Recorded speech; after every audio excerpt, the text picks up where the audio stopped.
आज हम लोग सीखेंगे दो चरण रैखिक समीकरण को प्रतिस्थापन विधि से हल करने के लिए। ये बिहार बोर्ड मैट्रिक परीक्षा में प्रत्येक वर्ष पूछ देता है।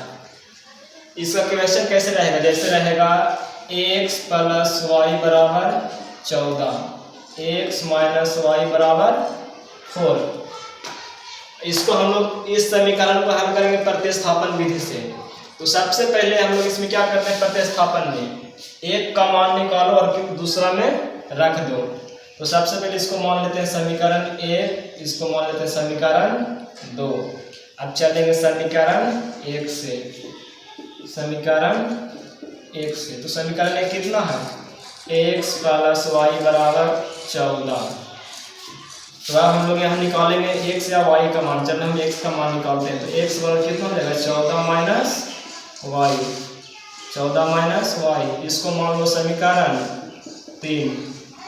समीकरण 3। अब क्या करेंगे, x का जो मान निकाले हैं समीकरण 2 में रख देंगे। तो x का मान समीकरण 2 में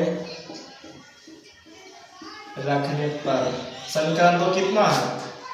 x माइनस वाई बराबर 4, x माइनस वाई बराबर 4। तो x का मान रख दो।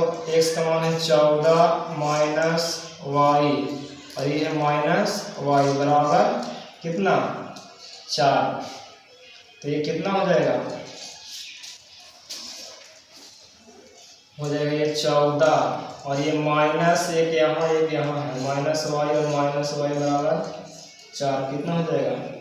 14 माइनस 2y बराबर 4। अब क्या करेंगे, माइनस 2y बराबर 4 माइनस 14। तो कितना हो जाएगा? माइनस 2y बराबर माइनस 10। माइनस से माइनस कट गया, फिर 2 बचे 10, यानी y बराबर 5। अब y का मान समीकरण किसी में रख दो, निकल जाएगा x का मान। तो हम क्या करते हैं, y का मान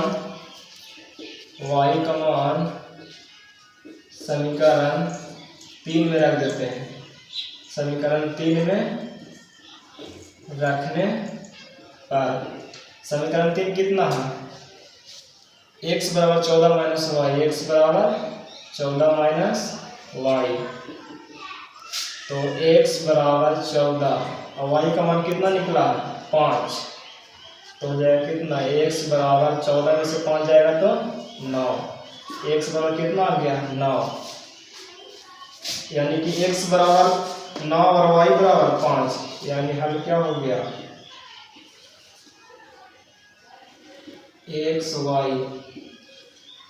बराबर आ गया 9 और y बराबर 5। स्टॉप कर।